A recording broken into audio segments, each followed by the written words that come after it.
You know, I've been the grand marshal for the James Franklin Hype Parade for what seems like forever.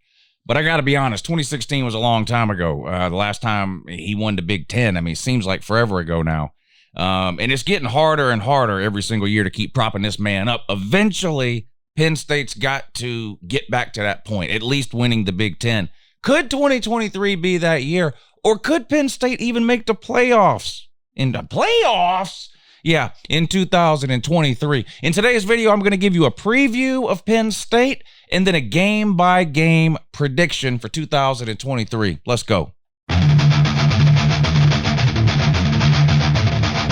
Yeah, good morning, it's Uncle Lou here. Yeah, that's right. It's me, Uncle Lou, live on LouTube for you. Thanks for watching. I really appreciate it. Also, in addition to that as well, subscribe to this channel if you're not already. If you're new to these series of videos, I do 30 or 40 of these videos every single offseason. We started a couple of weeks ago. I think this is the 9th one that I've done so far.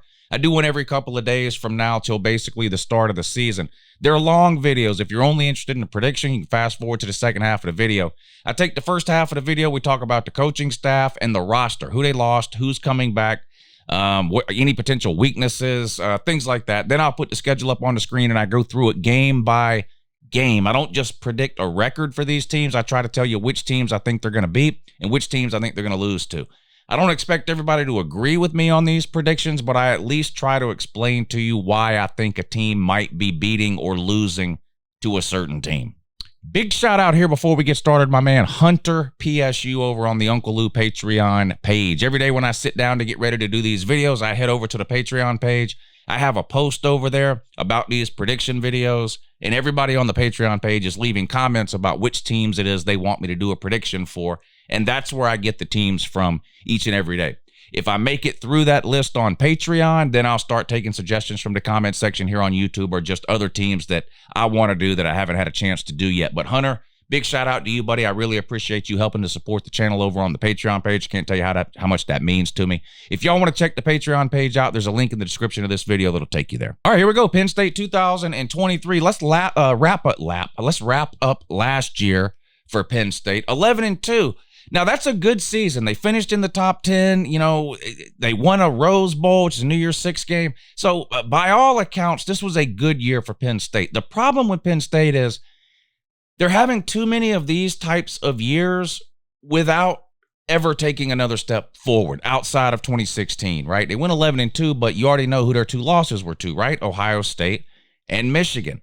I know Ohio State and Michigan are really good teams. I mean, they both made the playoffs last year. Michigan has made the playoffs 2 years in a row. Ohio State has consistently been a top 5, top 10 team and program for the better part of the last 20 years. So we get all that, and we know all that. But Penn State knows that too. They're paying James Franklin big money, and they're not paying him to come in third every single year. And it's just starting to happen way too many times. In fact, 5 out of the 9 years that James Franklin has been the head coach at Penn State, he's lost to both Ohio State and Michigan in the same year. And even if you go back to 2016, the year that Penn State and James Franklin won the Big Ten, they lost to Michigan. They got blown out by Michigan. Now, they did beat Penn State. They lost a non-con game early in the year that year, too. That was their 2 losses. But yet to make a playoff and have not managed to win the Big Ten since that 2016 year. And look, no matter how good you are, good of a coach you are, at some point you become a victim of your own success if you don't take a step forward, right?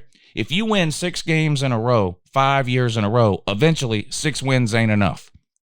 Unfortunately for James Franklin, if you win 9 or 10 or 11 games in a row for 4, 5, 6, 7 years in a row, or 6 out of 7 years, whatever, eventually that becomes not enough either. A lot of you already know this. Of course, I am a Georgia fan, or Georgia's my favorite team. I'm a college football fan. Georgia's my favorite team in college football. We got rid of Mark Richt. It was a hard decision to make, 6, 7 years ago, whenever that was. The guy was averaging 10.5 wins a year from, how long was it, 15 years he was at Georgia? He averaged 10.5 wins a year. It's not that he was a bad coach. It's not that Georgia was a bad team or a bad program under him. It's just eventually fans and the administration get tired of 10 wins, 10 wins, 10 wins, 10 wins, but you rarely win the division. Yeah, in Mark Richt's case, it had been 10 years since he had won the SEC. He hadn't won it since 2005. James Franklin is coming up on that mark now at Penn State, right? Having won it in 2016. We're in 2023 now. He's got to get over this hump eventually. You got to start beating Ohio State and Michigan. You don't have to beat them every year. Ohio State and Michigan are great teams, right? They're going to get the better of you sometimes. I mean, you're just going to have to learn to live with that, I guess. But they're beating Penn State way too often at this point. Penn State's got to take the next step forward and try to beat one or both of those teams more consistently. So 11-2 last year, 10-2 in the regular season. They did go on to win the Rose Bowl against a really good Utah team, finishing up 11-2, right? Let's take a look at some numbers for Penn State heading into 2023. First up, my ranking. I put out a couple of different offseason rankings every single offseason. I put out one in February after signing day. I put out one after all the spring games are played at the end of April, beginning of May. That's the most current ranking I have now. And then I'll do a third and final preseason ranking, probably the first week of August is usually when I do that one. So I've done 2 of my 3 preseason polls. Penn State could move up or down in my ranking, depending on how things go over the next few weeks or whatever. But right now, I've got Penn State at 5. So I'm pretty high on Penn State heading into 2023. And we're going to talk about some of those reasons why in a minute, but I've got them at 5. Nationally, where is Penn State ranked? Well, everybody and their brother puts out rankings in the offseason. We know that. And yes, I know rankings are meaningless, but the reality is, without having a ranking system, you really don't know how someone feels about a team, right? Where they kind of slot in the overall world of college football. So everybody from your household names like ESPN, Fox Sports, Sports Illustrated, Yahoo, 24/7, Saturday Down South, On3, literally everybody puts out top 25 rankings all throughout the offseason, right? I looked up about 10 different offseason rankings getting ready to make this video today. And in almost every single one that I looked at, Penn State was ranked somewhere between 6 and 10. 6, 7, and 8 really seemed to be the sweet spot for Penn State in the national rankings that I looked up today. But I did see them, as high as 5 or 6, as low as 9 or 10. But, so 6 to 10, you'll find Penn State in that range in most national rankings that you look at. What about a win total for Penn State in 2023? I know a lot of you like to bet on college football, but even if you don't bet on college football, this is a good indication of what the general public feels about a team, right? You can look at an ESPN ranking and know how ESPN feels about a team, but what about the general public or the general betting public? That's what a win total will tell you, right? Vegas sets a win total for a team, and then people come in and they bet above or below that number, and that moves that number up or down, right? If a lot of people, let's say Vegas has a team picked to win 10 games, and everybody's betting the over. Well, eventually Vegas is going to move that number up to 10.5 and then 11 until people start betting the under, and they kind of find the middle ground there, right? So what do they think about Penn State heading into 2023? Well, as of today, the Vegas number for Penn State, 9.5. And you're saying, well, you can't win 9.5 games. Again, this is a betting number. So what that means is if you think Penn State's going to win more than 9.5 games, which would be 10 games or more, you'd bet the over, right? If you think they're going to win less than 9.5, which would be 9 or less, you'd bet the under. This is a 12-game regular season bet. This isn't counting any potential conference championship games, bowl games, or postseason games. So this is just over their 12-game regular season schedule. The expected win total right now for Penn State, 9.5. What about Heisman Trophy candidates for Penn State? Nick Singleton, probably the most well-known name, at least returning starter-wise for Penn State at running back. Of course, it's really hard for a running back to win the Heisman Trophy these days. And in the Big Ten, you've got some really, really good running backs this year. Michigan's got a couple, right? Blake Corum and Donovan Edwards. Penn State's got a couple of really good running backs too. But quarterback Drew Allar actually has the best odds of any Penn State player to win the Heisman in 2023. We're going to talk more about him in a minute when we get ready to do a preview of Penn State's offense. But he'll be a first-year starter, sophomore there at Penn State, former 5-star out of high school. His odds to win the Heisman in 2023 right now are at plus 2,500. That's 15th. That puts him 15th on the list. So there's 14 players that have better odds right now, Vegas odds, betting odds, to win the Heisman than Drew Allar. He's tied with Joe Milton to give you an idea of sort of where they're slotting him in terms of potential Heisman Trophy candidacy, right? The quarterback from Tennessee, Joe Milton, another quarterback that'll be a first-year starter, at least at Tennessee. He played some at Michigan, which you maybe, as a Penn State fan, you may be aware of from years ago, but he's a starter at Tennessee now. So Joe Milton, first-year starter, odds also plus 2,500. Quarterback Drew Allar, Heisman Trophy, odds plus 2,500. What about winning the Big Ten? Can Penn State win the Big Ten? Well, not really a surprise here. They've got the third best odds, according to Vegas, at plus 600. Plus 600 odds, not bad. But Ohio State is at plus 170, so they're actually the betting favorite right now to win the Big Ten. That's flipped, actually, in the last few days. It's been Michigan. Ohio State's the betting favorite at plus 170. Michigan next at plus 180, so neck and neck there with Ohio State. And then Penn State, third best odds to win the Big Ten at plus 600. National title odds for Penn State, lofty goal there, but you can bet on these types of things if you want to. Penn State's national title odds are at plus 2,500. That's right, plus 2,500.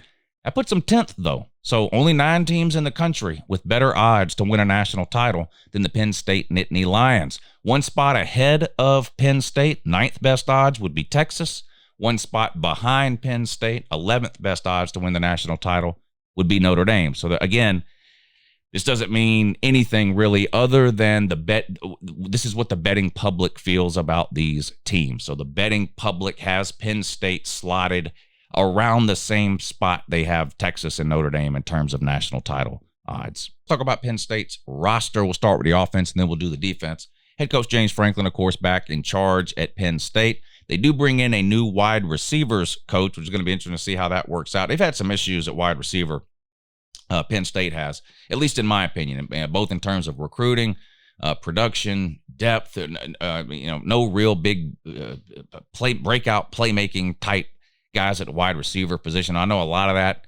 Maybe you can place the blame at the feet of Sean Clifford, who, of course, is gone, quarterback there for what seemed like forever. He's out. Drew Allar's in. I'm high on Drew Allar, but here's the thing. He's going to have to live up to those expectations. Former 5-star recruit. Everybody's been kind of waiting on him to take over that starting role. Sean Clifford now gone, clears the path for Drew Allar. He's going to have to play better overall than Sean Clifford did. I think I'm stating the obvious there, particularly in big games. I can't think of a big game that I ever saw Sean Clifford win. Maybe the Penn State fans can help me out in the comments section. It just seemed like every time you really needed Sean Clifford to come through for you in a big spot, he wasn't able to do it. Drew Allar's got to have that it factor, whatever you want to call it, that next gear or whatever, to sort of get Penn State over the hump, right? Ohio State's got, one of the best quarterbacks in the country, what seems like every single year, in a wide receiver room full of future NFL players. Michigan's got a ton of talent. Penn State is going to have to improve at the quarterback position, I think, if they want to catch either or both of those two teams. Now, Drew Allar's got the potential to do it. He's got the talent. He's got the size, the arm strength. He's got literally everything you look for in kind of a prototypical NFL quarterback.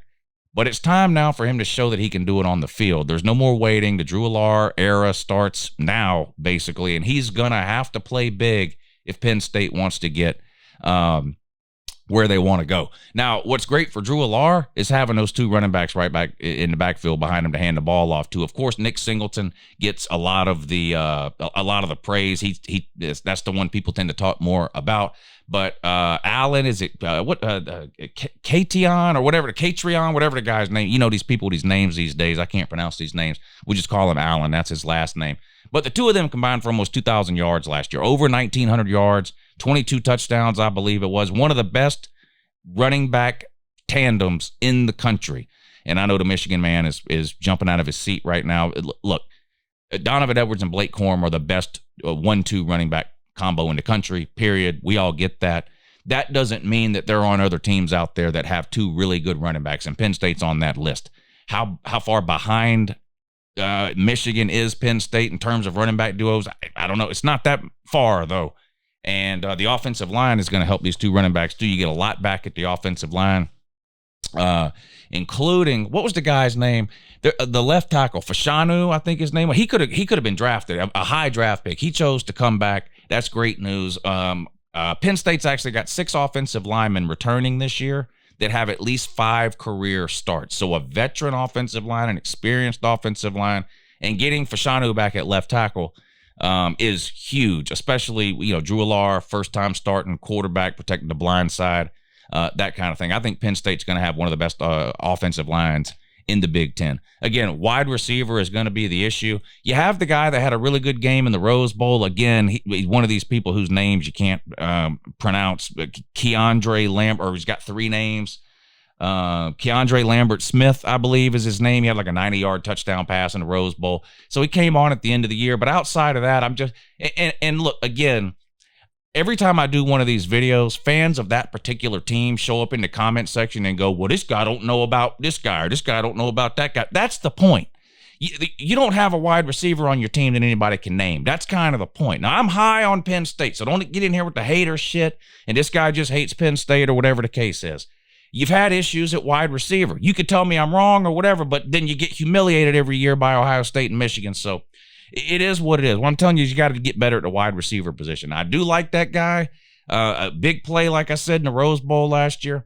But the two transfers that you bring in, I think, might even be better than him. You bring one in from Kent State, who I happen to know a little bit about as a Georgia fan. We had to play Kent State last year.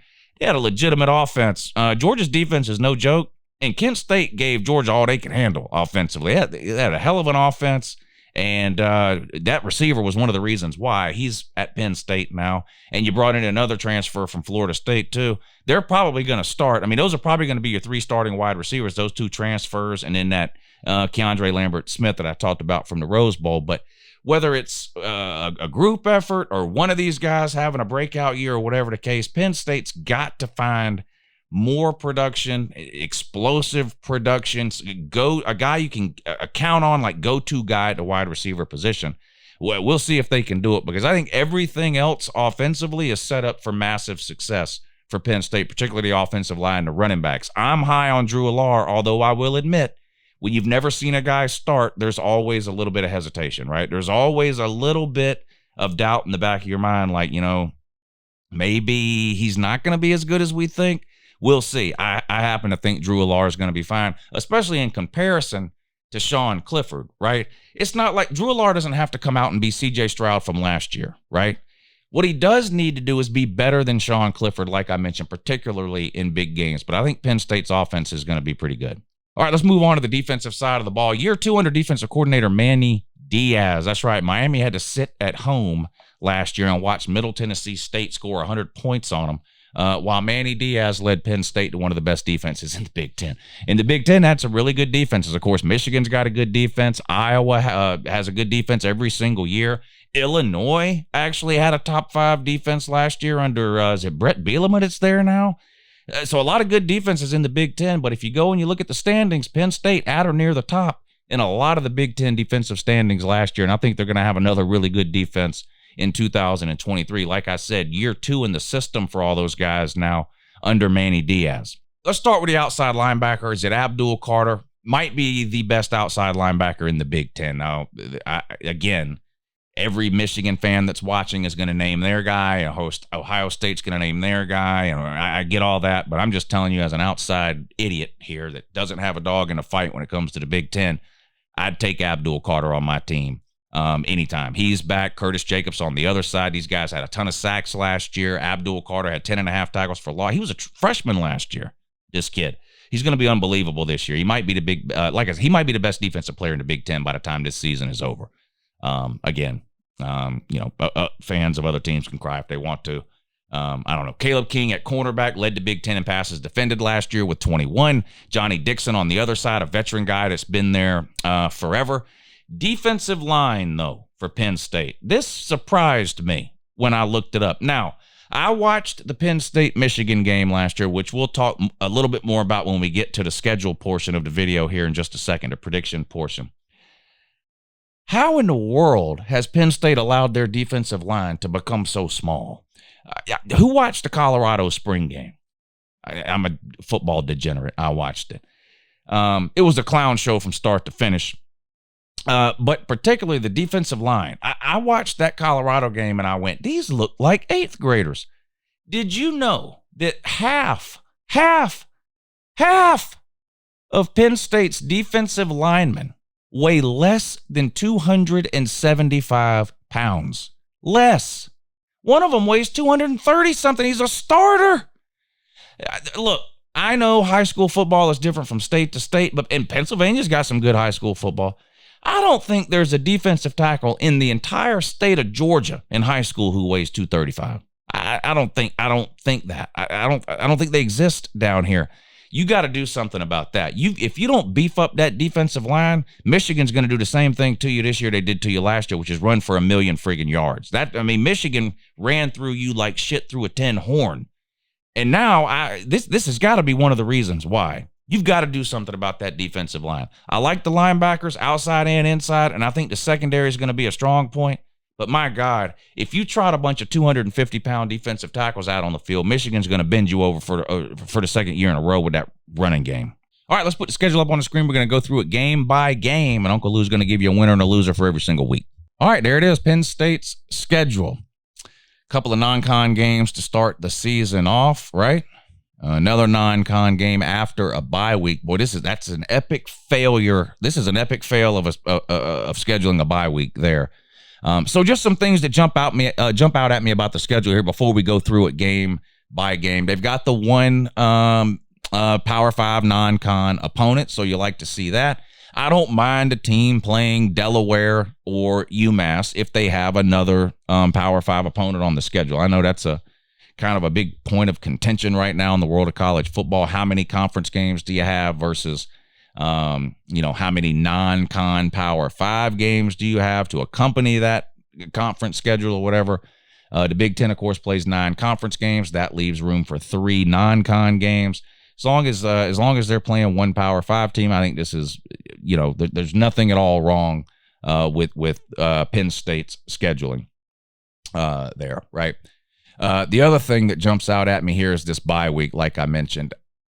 Teams want to have a bye week before a big game. Now, I get it that can't always be the case. In theory, you'd like to pick out the most difficult game on your schedule that occurs somewhere in the middle of the season or later, and put your bye week right before that game. That accomplishes a couple of things. You don't want to have a bye week too early in the season because one of the benefits of a bye week is resting some of your hurt or injured players, right? So you don't want to have that too early in the season. You want to have that sort of in the middle to the back third of the season if you can. The other thing is you schedule your bye week in front of a rivalry game or one of your tougher games, one of your tougher opponents, to give yourself an extra week of preparation for that game. I don't understand for the life of me having a bye week between Northwestern and UMass. These are two of the worst football teams on the planet here. So that's not, there's no way to spin that. That's just a bad spot for the bye week. All right, let's start here and go through these games one by one and see what kind of record Penn State's going to have. Now, you kick things off 7:30 Saturday, September 2nd. Peacock, shout out to Notre Dame. You play West Virginia. Shout out to Golden Blue Man. A buddy of mine passed away this offseason. I got to spend a lot of time with him over the last couple of years. He actually came to my house and watched some football games with me a couple of seasons ago. We've met up at the Slob Olympics several times. Just a really, really good guy, and it's a sad situation with what happened to him. And nothing would make me happier than for West Virginia to go 14-0 and then lose to Georgia in the national title game and finish at 14-1. But the reality is West Virginia is just a terrible team. And Golden Blue Man knew this heading into this season. He's off the Neil Brown hype train, as am I. I think West Virginia's in for one of their worst seasons in a long, long time. I do think this will be Neil Brown's last year there. I'd be surprised if Neil Brown even makes it to the end of the season. I think West Virginia is going to lose to some of the new kids on the block in the Big 12, which is going to turn the heat up even more.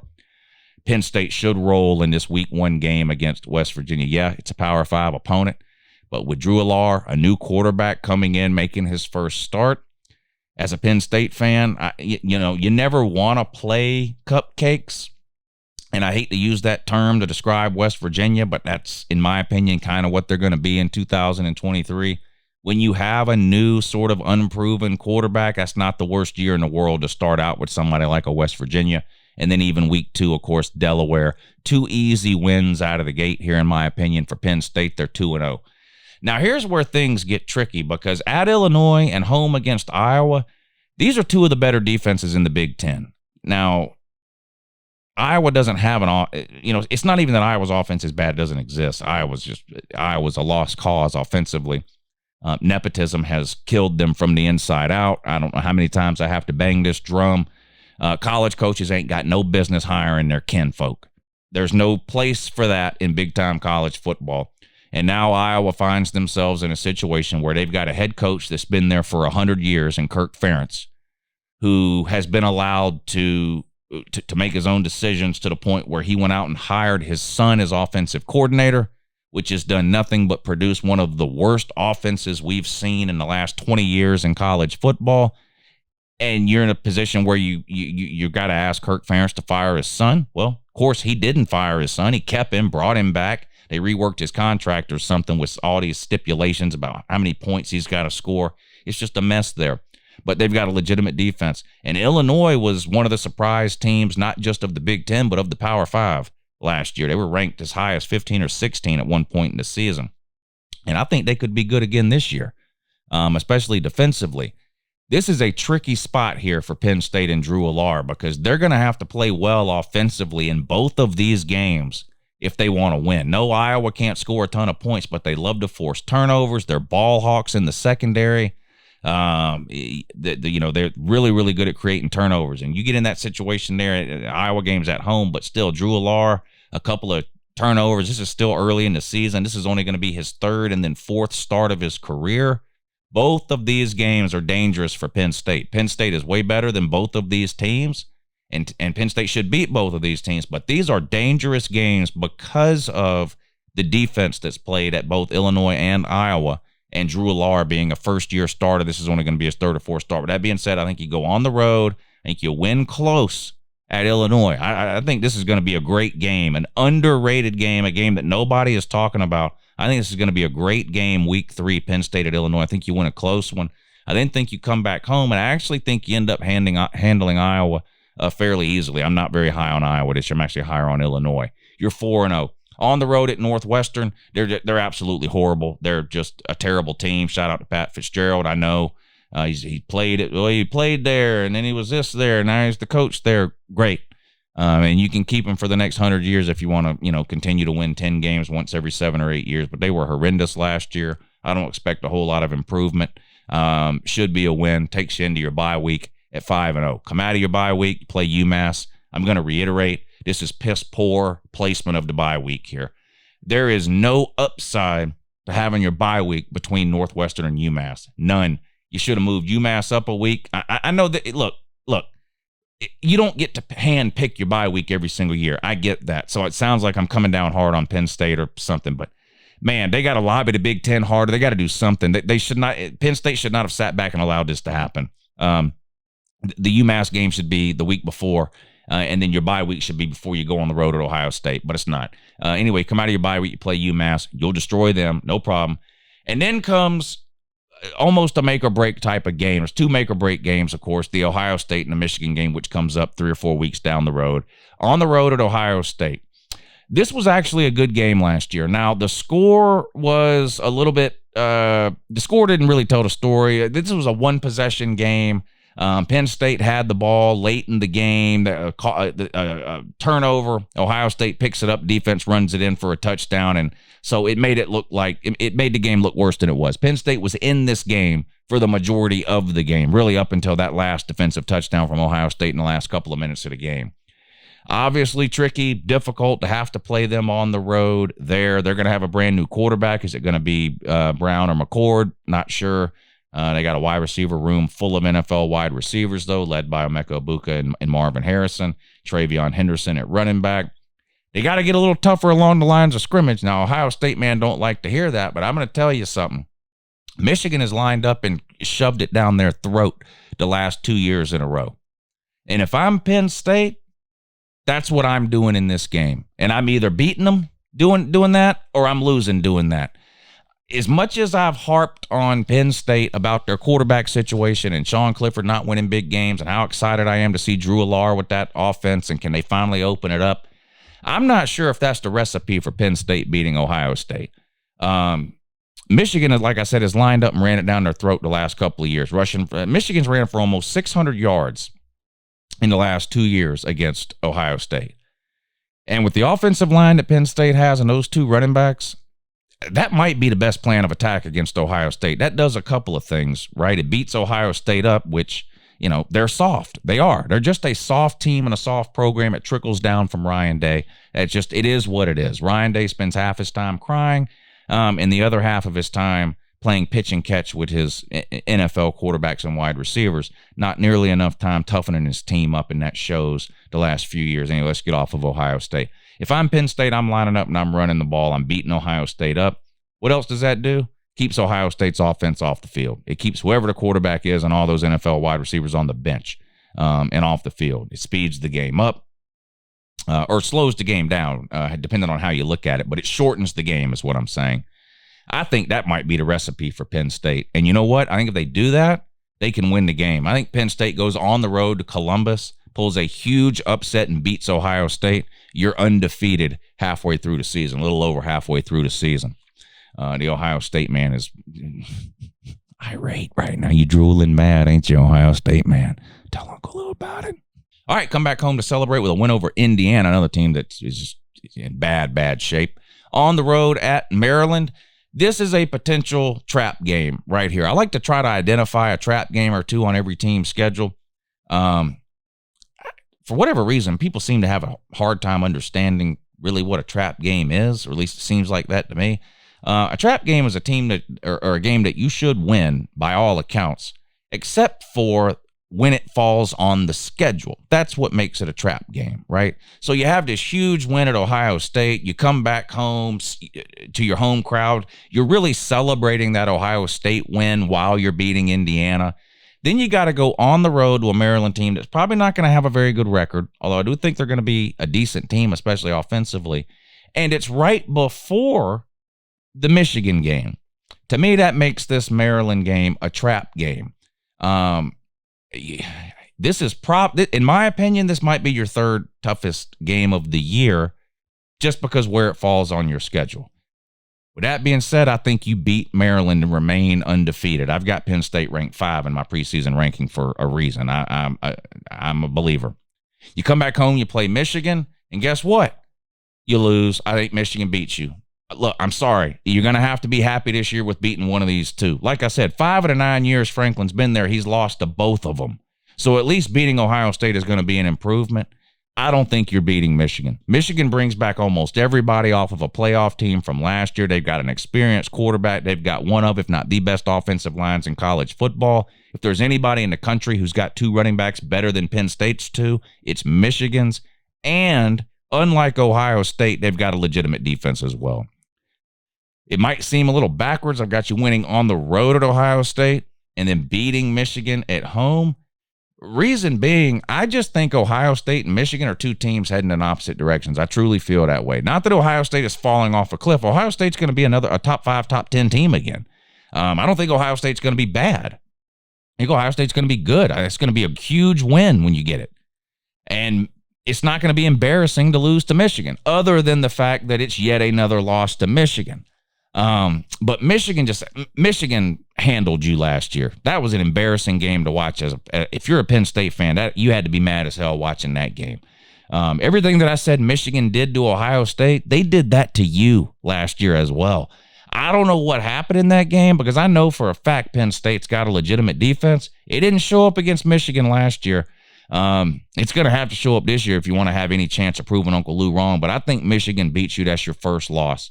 You beat Rutgers at home, again, just an absolute doormat. And then on the road at Michigan State, who, outside of that 1 year has just fallen on its face continually with Mel Tucker. Probably the second worst head coaching contract in all of college football, Mel Tucker, outside of Jimbo Fisher. Michigan State just vastly overpaid for what Mel Tucker is worth. And now, they couldn't fire him if they wanted to. Now he's another one of these guys with a $50, $60, $70 million buyout like Jimbo Fisher. It's absolutely insane. But you're going to beat Michigan State on the road. So I've got Penn State finishing the regular season at 11-1 with a loss to Michigan. Now, what does that mean? Well, we're going to have to sit back and wait. It could mean that you win the Big Ten East. It could mean that you don't win the Big Ten East. It's obviously going to depend what else Ohio State and Michigan do, right? I think the Big Ten East, once again, is probably going to be the best division in all of college football. I still think top to bottom, the SEC is a better league right now, but it doesn't get much better than the Big Ten East. I think you've got 3 of the best 7 or 8 teams in the country in the Big Ten East with Michigan, Ohio State, and Penn State. So even though I'm comfortable enough right now to predict Penn State beating Ohio State and losing to Michigan, I don't know if that means Michigan ends up winning the Big Ten East again. I don't know if maybe Penn State wins it, maybe Ohio State wins it. But keep this in mind: 2 teams made the playoffs from the Big Ten last year, and this is how they did it. by going 11-1 with their only loss being to the winner. So, you know, if Michigan goes 12-0 and you're sitting at 11-1 and your only loss is to Michigan, no, you don't win your division. No, you don't play in the Big Ten title game. But just like Ohio State last year, still possible for Penn State to get into the playoffs if things work right in other conferences. There you go. I've got Penn State at 11-1 for 2023. This is going to be the look. Penn State's got to get the job done this year. A loaded team, one of the best offensive lines in the country. Great 1-2 punch at running back. Drew Allard. Drew Allard is the key to Penn State's season. He's going to have to play better than Sean Clifford, like I said, particularly in the big games. Ohio State and Michigan, Drew Allard has got to show up for Penn State, or my prediction is going to fall flat, and the Penn State fans are going to be mad again at the end of the season. But there you go, Penn State 11-1. Write it down according to Uncle Lou. Have a good morning.